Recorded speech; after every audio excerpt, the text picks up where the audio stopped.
Yeah, like in the Gottman's 8 Dates book, I think we've talked about a little bit before, Dedeker and I did that they had a section where they talk about like adventures, going on adventures together, and also a section where they talk about the importance of playing together. And I feel like kind of what this study here is showing both of those things as well, right? Because these examples are like some kind of play, also some kind of discovery and like novel experiences, even if that adventure is trying a new restaurant or building something out of Legos. Oh, Lego night sounds like a great date night. Yeah, now that I'm thinking about it. If you're happy with the same old ways of dating, If you enjoy sucking at communication, and you have no desire to improve your romantic life, then our podcast might not be for you. but if you want some out-of-the-box ideas to deepen your current relationships, broaden your sexual horizons, develop a better understanding of yourself, or learn more about non-monogamy, Then you've come to the right place. I'm Jase, I'm Emily. and I'm Dedeker. and this is the Multiamory Podcast. I know I did, forcing me to form myself to fit. On this episode of the Multiamory Podcast, it's date night. Everyone put on your strappy black dresses and whip out the candlesticks, because apparently those are things Like you that do. you do on dates. We're going to dive into the research on the many benefits of regular date nights, as well as tackling some common barriers to date night. And we're going to give you some fun suggestions about how to make your date nights the best, most effective date nights they can be.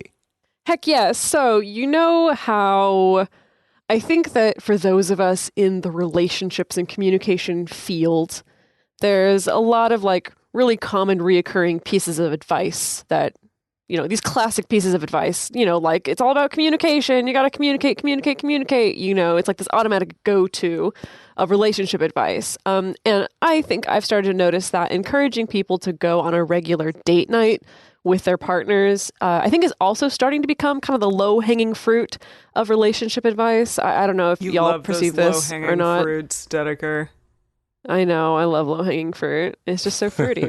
But Yeah. like, there's these major resources like the Gottman Institute, who we're going to talk about a lot. They are pretty public with the fact that they recommend all their couples to have a regular date night. You can see it suggested in a billion different blogs or articles about maintaining a healthy long-term relationship or a long-term marriage or things like that. So going on a regular date night is not a radically new piece of advice necessarily. However, in my personal experience, it seems to me that a whole lot of people know about that advice, but very few people actually do it. Like my experience, especially when I work with my clients who are couples, that often when I ask people, do you have a regular date night? 90% of them are like, no, we don't. I mean, Wow. we know we should, yeah, or we did once, you know, and then people get busy and it just kind of falls off the plate. What's your experience of it? Yeah, I was going to ask, like, do you two have a regular date night? I think that you do. And do you, with other partners, have you in the past? Like, did you, like, have to implement that in a specific way? Yeah, well, yeah, it's- Jase and I have a regular date night, and we maintain that date night even when we're at a distance as Well, well. that's And actually yeah, kinda same how thing we with got- Alex. That's actually kind of how we got started doing the regular weekly date night, was because we were long distance. And it was like, well, we want to have a dedicated time to not schedule other things and have time, particularly because we were in different time zones.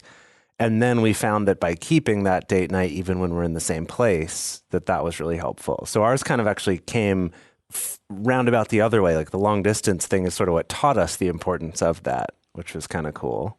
How long are your long distance dates generally? Are they like a couple hours or like the whole day or? To like 2 to 3 hours. Okay. It depends on the time of the day and, Yeah. and what else is going on, but like 2 to 3 hours, yeah. But I guess the same thing happened with me and Alex, is that because we were spending part of the year long distance, that it really does establish the importance of having this regularly scheduled time that's not about processing or adulting or figuring out travel plans or whatever, but that is just about hanging out and having a good time. And that, yeah, we have translated that now into when we are together in person as well. We have a regular date night, even though we're spending most of our nights together. That's great. Yeah. Yeah. And then since What then, about I've implemented that with other partners and stuff too. Yeah, I think that generally, like, the weekends are the times in which I do go on more dates with my partner. Or, we'll go out to dinner, or we'll go see a movie, or we'll do something. Generally, it's like Friday, Saturday are the big ones. And sometimes we'll do, like, concerts on Sunday or whatever. It's like we saw Macbeth, an interactive Macbeth. It was kind of not great. I know it was actually not that good, but but it was fun. Isn't technically Sleep No More an interactive Macbeth? That's a way better interactive Macbeth, but yes, it is. But a way better one than like the community theater version that I saw. Yeah, God, Yeah. community theater version of Sleep No More. That'll happen someday. Yeah. So Yeah, I feel like for a long time, like Saturdays, at least my perception is that Saturdays have been the day that you've protected the most for like maintaining like focus time or date time or things like that with your partner. And generally, like, almost, I try to, like, at least do, like, the whole day, just in case, just to see, it doesn't mean that we need to be together 100% of the time during that day, but that we have the option to, like, wake up late together or something and, go on a hike or, like, and then go in the evening doing something or, like, spend time playing video games together or something along those lines. Yeah. So as far as the people who don't do it, or times when, because Dedeker and I, there have been periods of time where we haven't kind of kept up a regular date as much. Luckily for us, we tend to get back to it pretty quickly because we're like, hey, like at our radar, we're like, hey, we haven't been doing our dates. Let's be sure we schedule those again.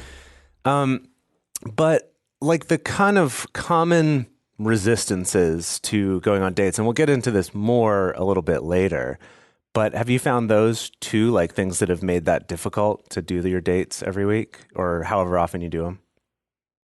Well, I think for me personally, for a while, I think I had a psychological resistance to doing regular date nights in a long-term relationship, kind of, because you kind of start to assume like, well, like we live together or we spend all our time together. Like we already spend all this time together. Like why do we need to schedule extra time on top of that? Like maybe that would feel fake or that would feel forced. I know for me, that's been a resistance I've had in the past.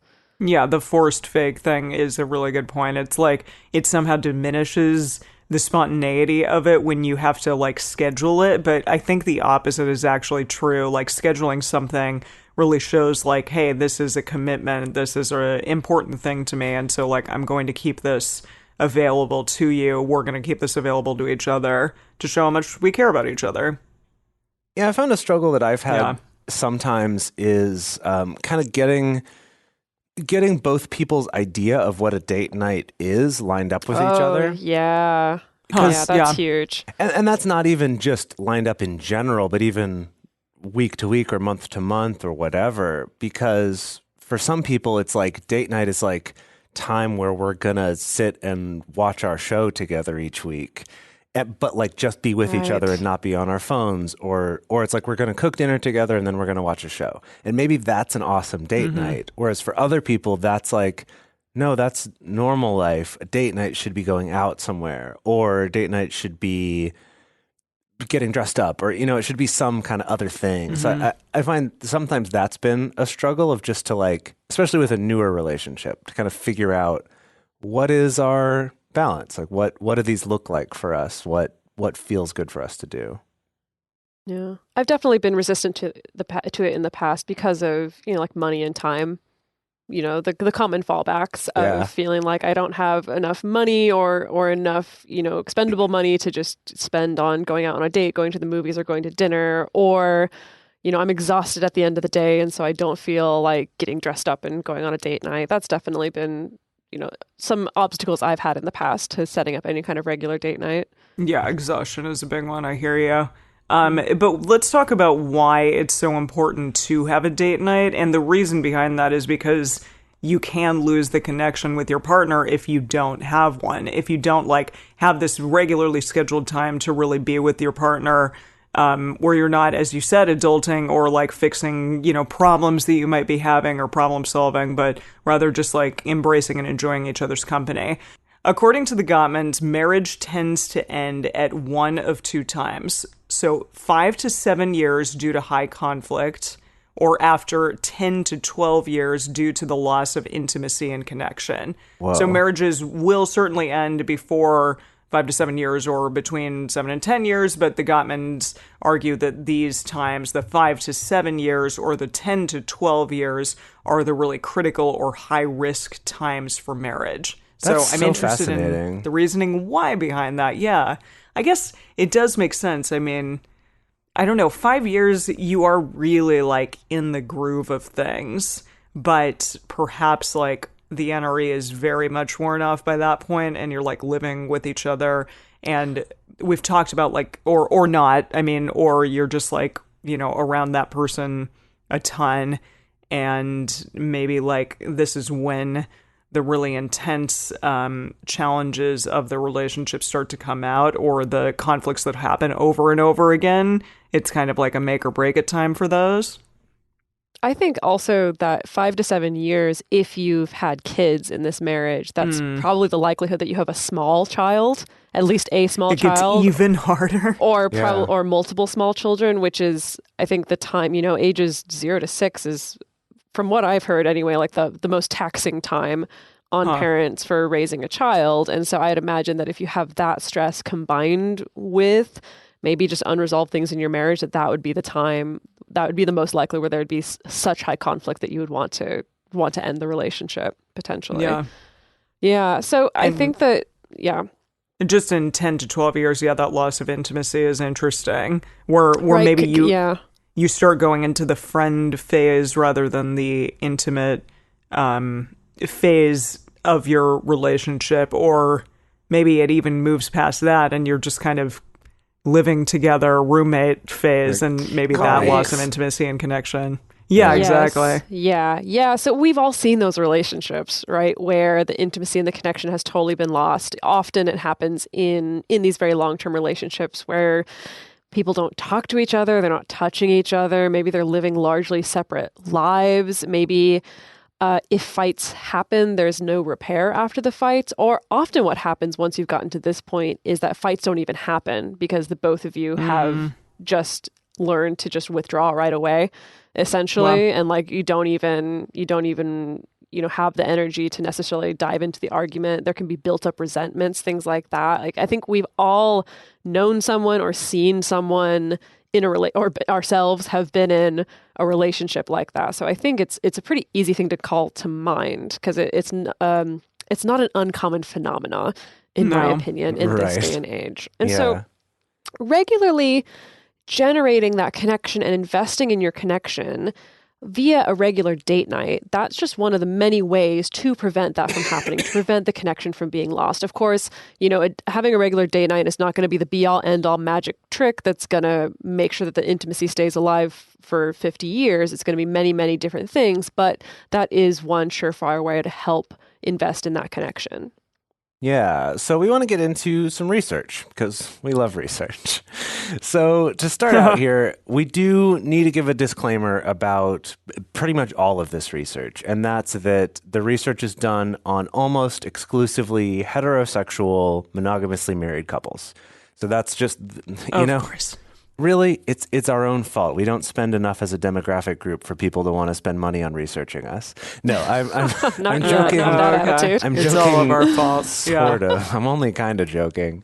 But but anyway, just sort of as a caveat, just understand that, and that there are obviously other factors that go into all of this. But I do think there is some really useful stuff from this research because there's some of these studies that have been done not only on tons of people, but also over a lot of time. So this first one we want to talk about here is Professor Steve McKay of the University of Lincoln analyzed data from the Millennium Cohort Study, which was this huge longitudinal survey of the lives of over 18,000 babies born in 2001. Babies. All the way up to 2018 and into the future. And exactly, Emily, wait, babies? What are you talking about? Who cares about babies now? So this You is talking to me about baby marriage? yeah. Exactly. So this is clearly a huge study, right? It's 18,000 babies over the course of what we're looking at 17 years and then 17 continuing years. on, right? It's still continuing too. But what's interesting is that they weren't just collecting information about the babies, but about the babies' lives, which also involved their mothers and, by extension, their mothers' relationships, particularly if they were cohabiting with their partners. And so they found, through that, they could pull from this data, which is what Steve McKay did, can pull from this data to then learn things about those relationships, which is kind of a cool way to use that research again. And what they found is that splitting up, the getting separated, is reduced by 14% in couples who find time to go on a date together regularly. Now, here's the really interesting part. They found that it was the couples who had a date time just once a month that had the highest odds of staying together, more so than the couples who had a date time every week. And I wonder why this is. Yeah, so they found that, so first of all, couples who had a date night once a month, as well as, and couples who had a date night once a week, both of those groups did better and were less likely to split up than couples who didn't have regular date night at all. So there's that. But they found that specifically it was the once a month category that did the best out of all of them. Like the chances of splitting up were reduced the most. And so some researchers theorized that, especially since this was a study of parents specifically, that they think that for some couples, especially couples raising kids, that trying to aim for a weekly date night, it would add enough stress to the process, like having to rearrange your schedule, having to figure out childcare, having to figure out the budget, stuff like that, that essentially it would be kind of like a net neutral, like the net gain would be less than if you only did it once a month and you only had to figure out all those logistics once a month, essentially, which makes sense. Because you just have more scheduling and maybe financial stress than kind of subtracting from the gains you've gotten. So you're still getting gains, but it kind of subtracts it a little. So there was also a huge study of date time and, quote, couple time conducted by the National Marriage Project in 2012. So same thing, very heteronormative in their research, but their findings suggest that couples who devote time specifically to one another at least once a week are more likely to have high-quality relationships and are less likely to divorce. And I think it's interesting that they put time specifically to one another. So it's not even like date night in that you have to go out, but it's more that we have time dedicated to just being together and focusing on each other, which I think is a cool kind of way to define what I think we often mean when we say date night. It doesn't have to mean going out to a restaurant every week or every month or whatever it is. Maybe it could be, but it doesn't have to be that. Yeah, kind of going along with that, they found that higher amounts of one-on-one couple time, which is not necessarily a date night, but kind of shared activity or focused conversation with just the two of you, kind of focusing on each other and your love for one another and your hopes and dreams, things like that. That fosters higher sexual satisfaction, feelings of commitment, and better communication. So specifically, this found that couples who engage in novel activities that are fun, active, or otherwise arousing, from things like hiking and dancing to travel to even like card games, they enjoy higher levels of relationship quality, which I really love because I know one of my favorite things to do with my partner is travel and have new experiences, even go to a concert and have a novel experience in that way. It's huge and it's lovely to get away from the mundane day-to-day things that you do all the time. Yeah, there's tons of research out there that shows that very little seemingly insignificant novelties can influence how we feel about our partner. Kind of related to that, there's a study that shows that if you see pictures of cute kittens interspliced with pictures of your partner, you're going to feel more affection love for your partner. Yes. And it's the same thing great. that if you're doing some kind of new activity together, even if it's something as mundane, I think they were having people build something out of Lego blocks, but it was a really challenging experience, but they did it with their partner, that even that generated more positive feelings toward their partner versus a control group that was doing a more mundane task that they'd done a billion times before. So novelty, newness, fun, adventures, the Gottmans are all about that too. And kittens. And kittens.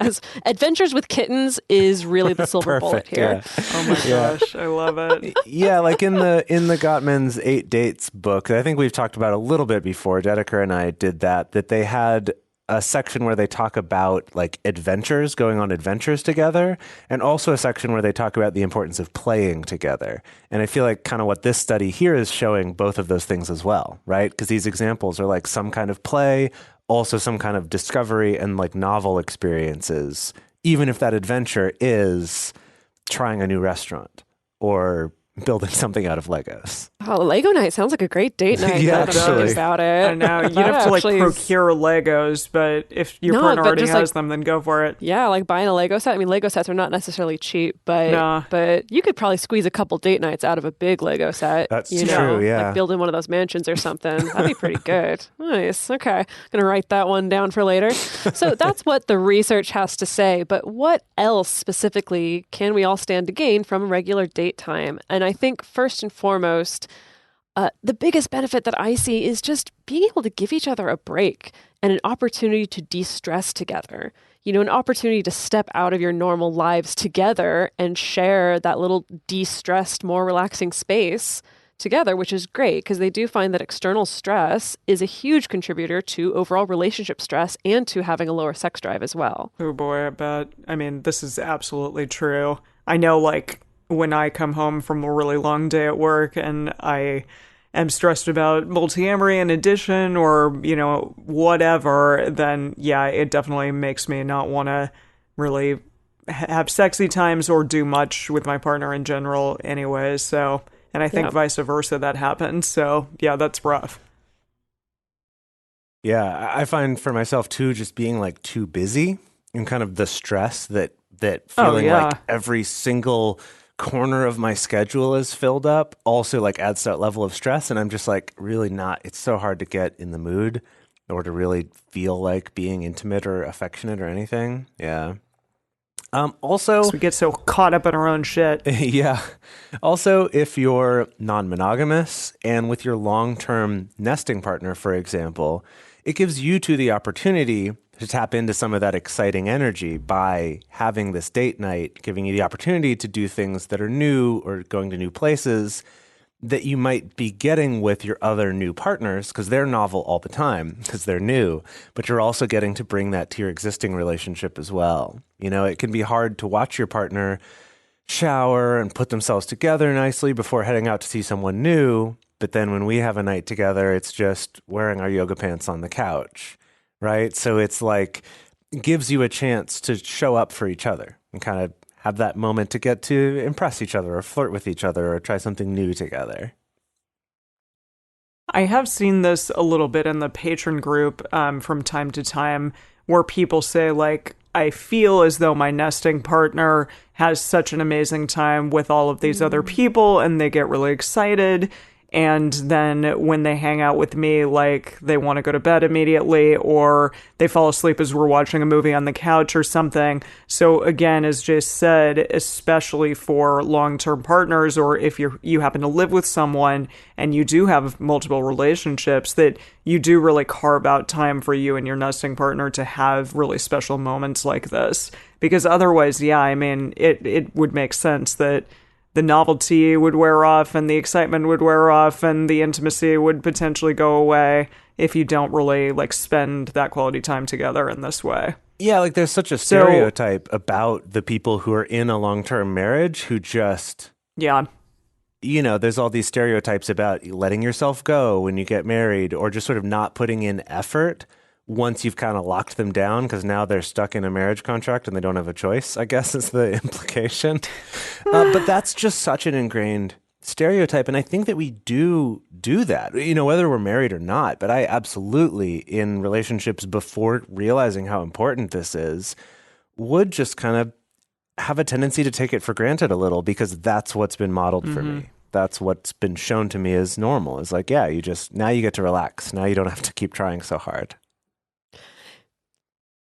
So something really that my current partner does a fantastic job at is asking open-ended questions and fostering like open-ended communication and deeper communication. So you can still keep learning more about your partner by asking things like open-ended questions, even if you've known them for years. We're going to talk about this a little bit more later, but it is so lovely to even just have little questions that, maybe you curate in some way. And then when you're sitting together or at a date night and maybe don't know what to talk about, you can pull out these questions and have them on hand and ask your partner something that maybe you never knew about them before. Yeah, I love those Yeah, opportunities to definitely. be surprised by your partner. Yeah. Yeah. So other things that you can stand to gain are things like just having more playfulness and fun and novelty in your life, just an opportunity to break out of routine and experience some newness in general.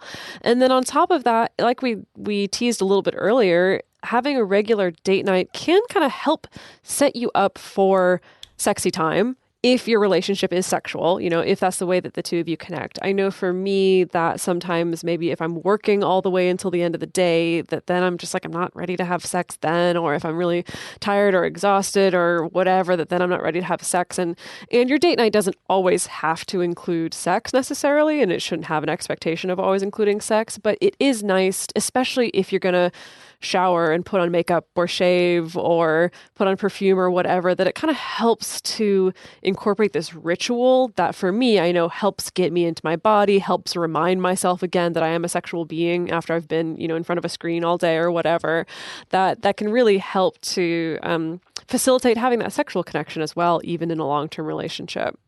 Yeah, definitely. And I think it would be great sometime coming up to do an episode about kind of, connecting sexually. And I know we've kind of talked about it in the past, but it'd be cool to do one again about that because a lot of the research about it is so fascinating that a lot of the barriers to long-term couples having sex is just like making the time to do it.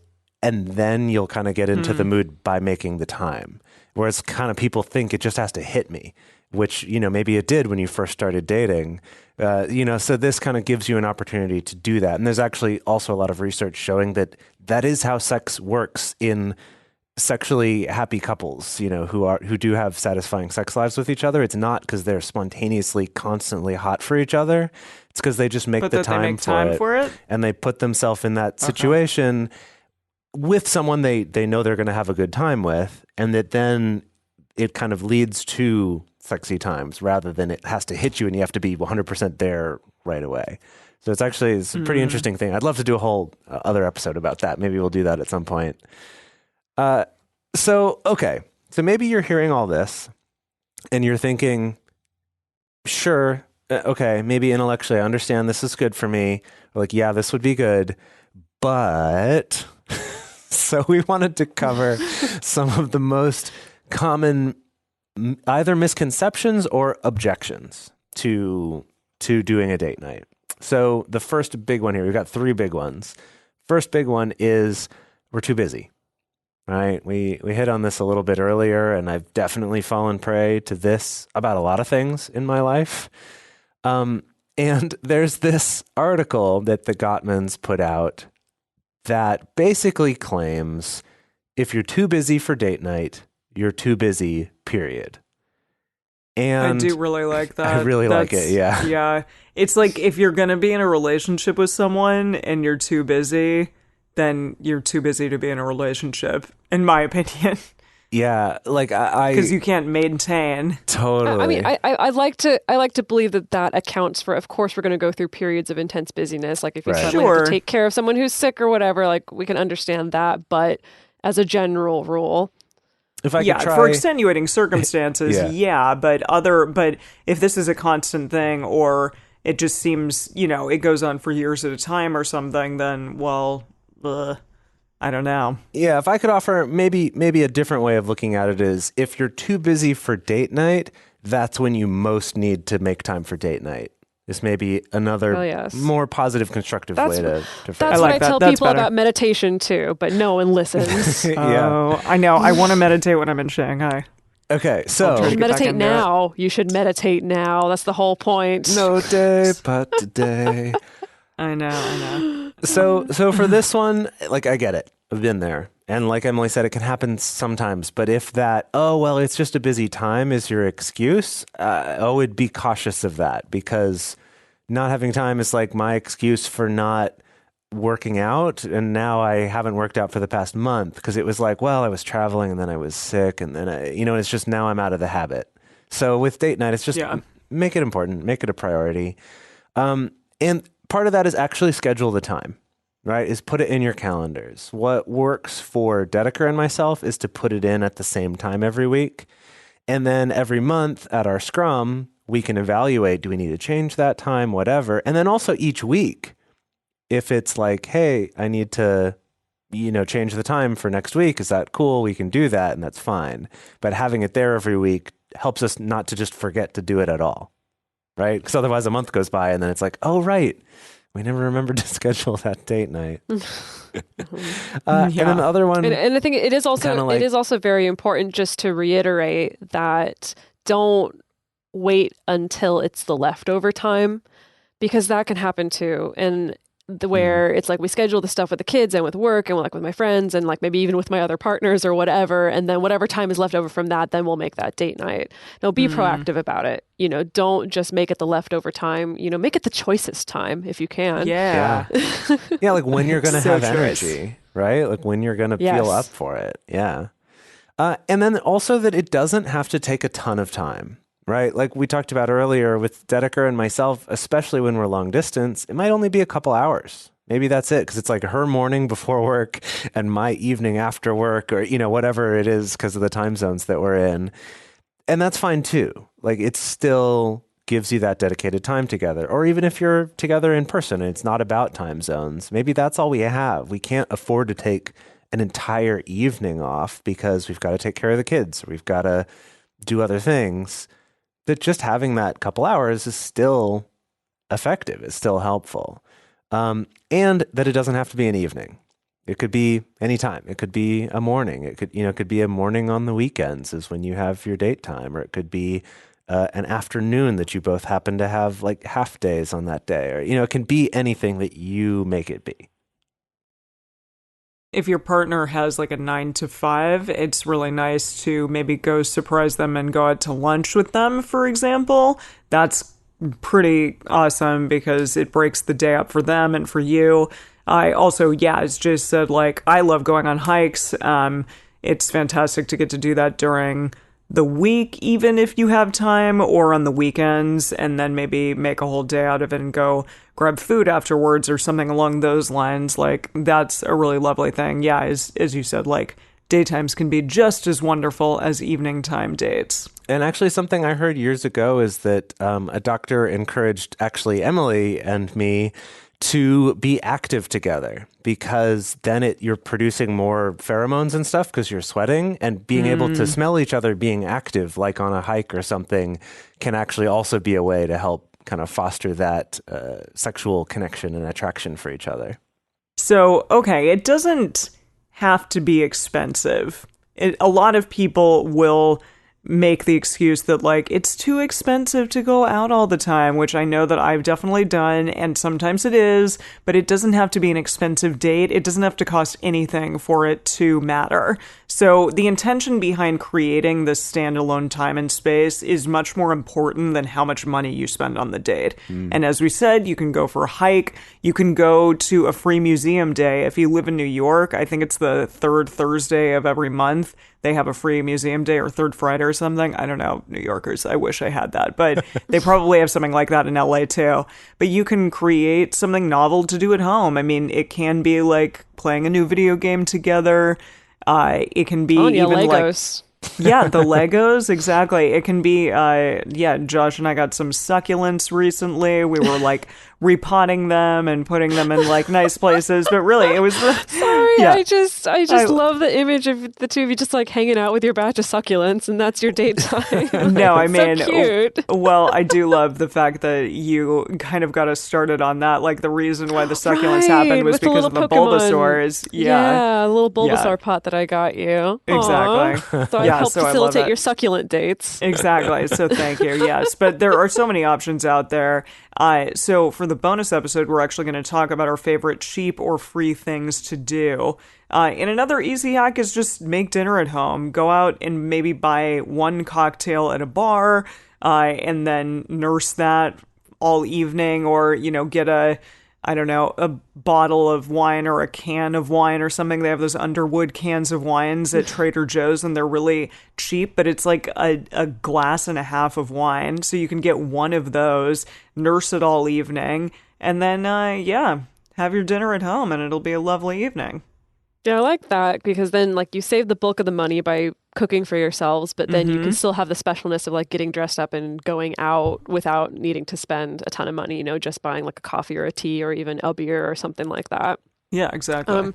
So the last big one that we want to cover here is who's going to watch the kids, which is a huge one. Childcare is definitely expensive. And not only is it expensive, it's not always easy to access. I've had some clients talk to me about, especially if they're, talking to people on Tinder or something or trying to coordinate, meeting up with someone for a date, that it's not super easy if someone's like, how about we meet like tomorrow afternoon? That then it's a scramble of like, oh, well, who's going to watch the kid? It's not quite so easy just to be like, sure, tomorrow afternoon. Great.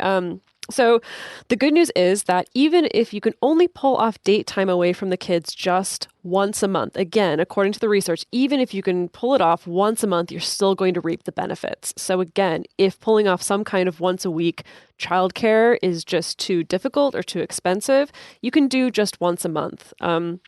You can arrange childcare exchanges with other couples. A lot of people do this, other couples with kids. I have never heard of this, and have this you is not? Genius. Yeah. I don't know. I mean, I guess it makes sense. Yeah, but that you specifically... Because clearly you don't have kids. No, I really don't. I really just don't. But just the idea that you would have your kids come over, maybe with someone else's kids come over and play with your kids and take care of all of them for an evening, and then you get to swap on a different evening with a couple. Wow, that is genius. Right, and yeah, free. so you can both get date time. Yeah. And if you're can trying also to reach do out to it, family members, friends. Yeah. if you're trying to do it once a month, that's not an unreasonable thing to ask too, I think, to ask whoever it is, the relative or the friend or the other couple to be like, let's swap. You guys want to do a date night or just sleep for a night once a month, and then you take care of the kids so we can do that. Yeah, definitely. And then something that the Gottmans also, a point that they made that I really appreciated is just to remember that you are also demonstrating to your kids what it takes to foster a healthy relationship long term. I know it's really easy. I know my friends, friends of mine who are parents, it's really easy to fall into a feeling of guilt. Of we should be here with our kids. We shouldn't be taking this time away. Is it going to be traumatizing for our kids? And I mean, sure, I guess you could do it in a very traumatic way, but my understanding is you don't have to do it in a very traumatic way. And just know that this is also teaching a really important lesson to your kids about maintaining a healthy long-term relationship. The fact that the two of you, that this is important to you. Your relationship is important to you to the point of being willing to invest this time and energy on doing this regularly. And so that's something that your kids watch. I love that. I love that so much. Internalize as well. Yeah. I think that's huge. Yeah. And something that maybe not all of us got as we were growing up with our parents, or I saw my mom dating various people over the years, but just the idea that you really take time away for yourselves. And it kind of also shows the kids maybe that they're not necessarily the center of every single moment of your world, that rather your parents are autonomous people and they can do their own thing too, which is great.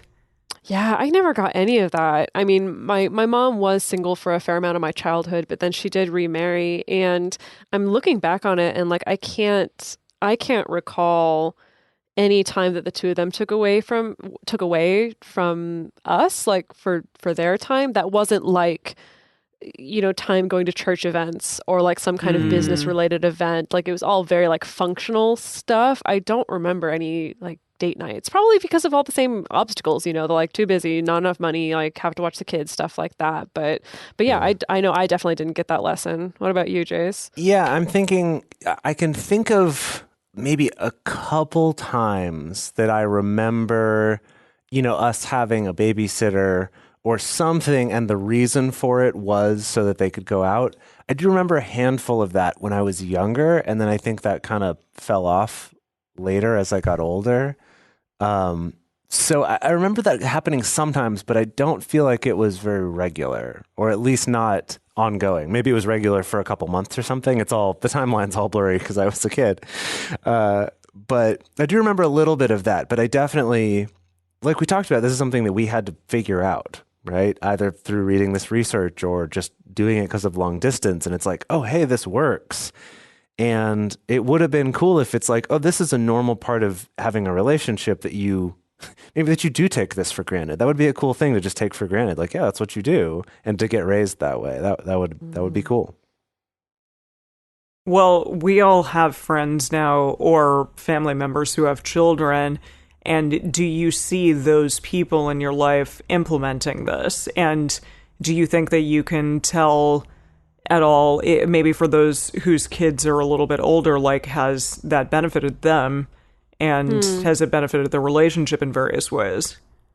Interesting. Yeah, well, I think the closest example that I can observe is my sister, who does have kids. And again, I'm it's not like I'm not all up in their relationship, so I don't know the details of exactly how they manage that. But I do, for a long time, have memories of them being very vocal about having date nights. In general, I don't think they do weekly date nights. It's probably closer to like maybe every couple of weeks or once a month or something like that. But they were probably one of the first in-person examples of couples that I ever met that were very vocal about, like, yeah, we're going on a date night, and so that's why we're arranging childcare or getting, grandma to come over and watch the kids, is because we want to have date night. And it's, and not just like we have a specific concert we want to go to or a specific event we want to go to. It's just straight up, we just want to have date night. Yeah. So, and I don't know. I mean, my niece and nephew seem like they're doing fine from as far as I can tell. I'll have to wait till they're adults and get into therapy before we figure out like what effect that had really. But they seem like they're pretty well adjusted. That's good. Yeah, I've got some friends who they seem to make time for, I don't know how regularly they do it, but they seem to make time for date night together, having grandma or a babysitter or an au pair or something. I don't know the specifics, but having someone else watch the baby so they can go out. But they also do something that's interesting, which is, and they're a monogamous couple, but is giving each other one night a week that's like, this is your night to go hang out with your friends, and I'm going to take care of the kid on my own tonight, so that we don't end up so isolated. So it's like, for That's him. Great. Yeah. That's So for smart. my friend, it's like, hey, Monday nights, he told me, he's like, oh, you're in town. Monday nights, so is like my night to hang out with friends. So like we hung out last week and played video games. And then like this coming Monday, he's meeting up with another friend of ours for dinner. And so we're all going to meet up for that. But it's like having that time for each other is a cool thing too. But that's kind of extra. But I feel like they're doing a good job of trying to find ways to, both be like they're very active in raising their child together, but building in time for both themselves and then also for each other. Yeah, I love that because so many people do get so isolated when they have a kid, and it becomes very lonely, and it's like it's the three of us or, the four of us or whatever, and that's it, and that's all that you ever get to see.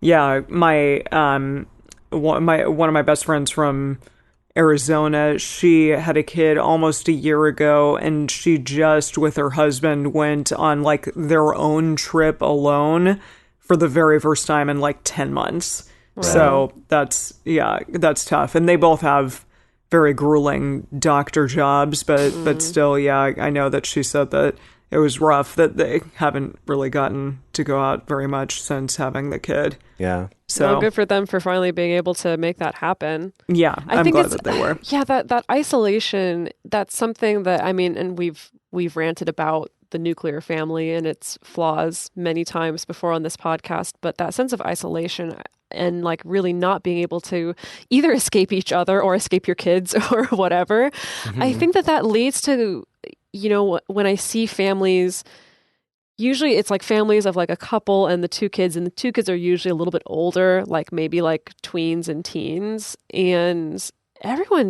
no one is having a good time, basically. like I feel like I see that so often that these families where it just seems so clear that like we've all spent way too much time together and we're all sick of each other, essentially, and we all just press each other's buttons. And maybe that's intense. impossible to avoid, but I do think that to a certain extent, if you end up super isolated, that's another, byproduct of that. Yeah. But anyway, let's wrap things up by talking about what are kind of the important aspects or the important things to have for a regular date night. Like when you're actually sitting down to take this time and have this date, what should be the important pieces of that? So I think it's important to make sure that we do no adulting on the date as much as possible. So the date time is not spent talking about the kids' schedule or about Problem what we need to solving. fix. Yeah, problem solving. Ideally, not talking about what we need to figure out around the house or things like that, because that can just really drain your soul. And that's probably conversations you're having all the rest of the time anyway. No processing. Ideally, and by processing, I mean things like this is not the time to work out what happened in the fight like 2 weeks ago, or this is not the time to work out. I mean, this happens with my clients all the time. Like your date night is not the time to work out how do we do non-monogamy, Oh boy. Yeah. Unless that's a super fun conversation for you, but that's not the time.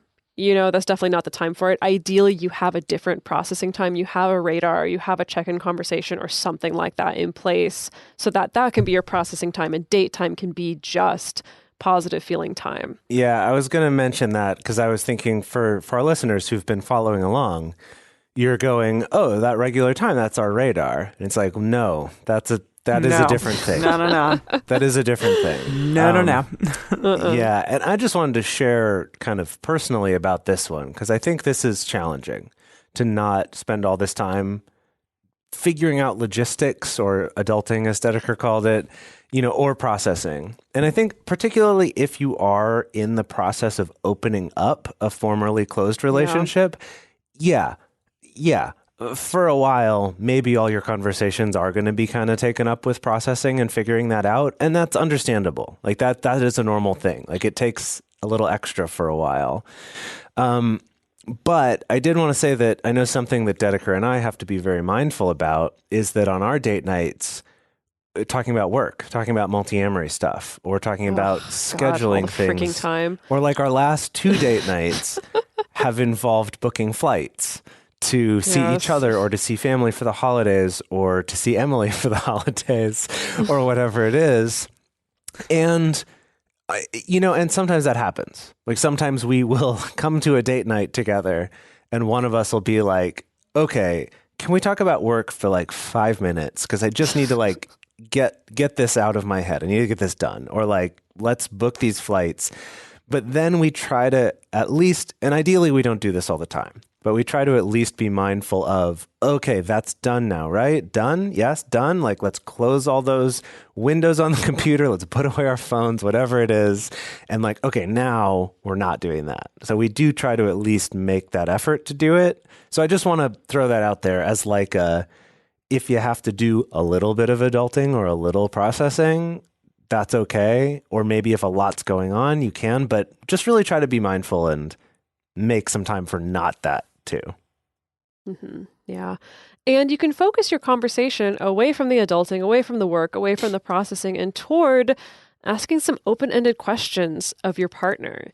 And it could be just as simple as, the last movie the two of you saw together, asking their opinions on it and asking them to share their thoughts. The Gottmans have an app actually that you can find pretty easily that just has a bunch of different open-ended questions that you can ask your partner It's about called all kinds of different things. Gottman Card Decks is the name of the app if you're looking for it.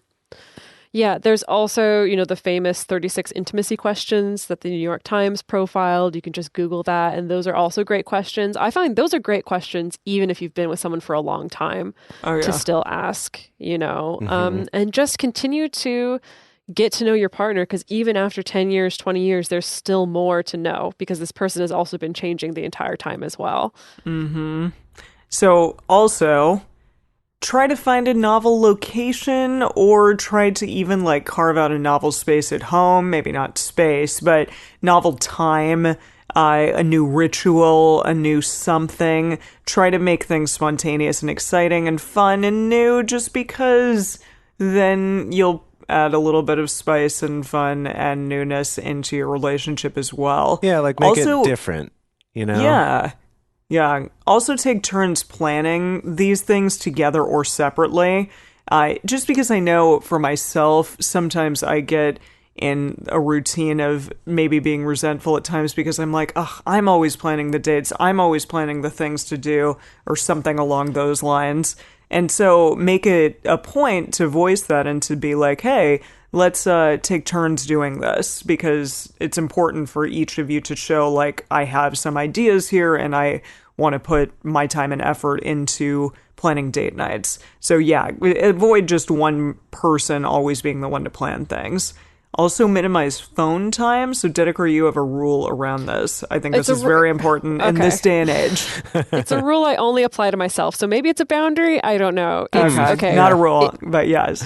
Maybe even a neuroses, perhaps, if we really want to go there. It's more, I have this thing where if I'm sitting at a table with a partner and we're having dinner and it's date time or whatever, if my partner if I pull out my phone to check something, like maybe we're like, oh, where's the next place we're going? I'm like, oh, I don't know. Let me pull up the address. And then if my partner pulls out their phone too, I just have a thing about there only being one phone out at once. And so because this is like a thing I apply to myself, it's not like I turn to my partner and I'm like, put your phone away. It's like, I'm always the one to put my phone away. And there's the reason why I call it a neuroses is because I have this thing of like, I just cannot stand to have someone look over at my table and see two people just on their phones. I see. So it's the optics of it. Right. Yes, it's because I hate looking at that, honestly. I hate seeing that out and about. I hate seeing it like when everyone at a table is on their phones. I hate that. My opinion is like you got plenty of time in your life to be on your phone. Like now is not the time. Mm-hmm. So that's why I'm kind of like, there's only ever going to be one phone at a time at any table that I'm sitting at. And if it's not me, then it's not me, right? And that's fine. I've also found that when I do that if my partner pulls out their phone to check something, if I automatically go to my phone, chances are we're both going to stay on our phones a lot longer than we normally would, because then we both check notifications or go look up this thing or whatever. But if I don't pull out my phone, the other person is aware that I'm not there on my phone, right? The other person is aware that I'm just sitting there waiting patiently, and the onus is on them to wrap things up much sooner. Shit. At least that's how I feel. If I'm the only one on the phone and no one else is, I feel more pressure on myself to be like, okay, I'll look up the thing I need to look up and then I'll put it away right away. So that's my little thing. It seems to work for me anyway, to help with minimizing phone time. I mean, having the intention ahead of time that we're going to, try to minimize phone time is great, but I follow the kind of only one phone out at once rule for myself, and it seems to work out. Yeah. Yeah. So finally, the ideal frequency for all this is once a month. You can move up from that, but just start at once a month. Like, make once a month a time in your schedule with your partner or with your multiple partners to have a date night. And that should be easy enough, we're hoping. And maybe move up from there if you want to. But even just at once a month, it's going to, give you a ton of benefits in your relationship. So just start with that and you'll see what happens. Yeah. Like as an example of that, so Dedeker and I, we do our date night once a week, but we specifically will try to do, when we're together at least, we'll try to do once a month where we'll do kind of an outside date is what we call it, where it's like that's the date where we're going to go do something, right? Whether it's going out to a dinner at a place or going to an event or going to a show or something. Whereas the other dates can be a little more low-key. Maybe it's playing video games together. Maybe it's, watching something together or just taking a walk together. Like they can be low-key, but we'll try to do just one a month that's a little bigger. So that's also an option too. It helps with budgeting also. Exactly. It's much easier to budget for like one fancy date a month as opposed to every single week. Yeah, and also for planning. If it's like, gosh, there's a lot of work to try to figure out what to do every week, but it's like, no, just once a month. And we can talk about it during our radar. Like, what do we want to do this next month for our date? We can kind of collaborate on that. Or like, hey, you do it this month or you do it this month. So, there's lots of different ways it can look. But I love that idea that like the bar to entry is just once a month. Like that's not that bad, Yeah.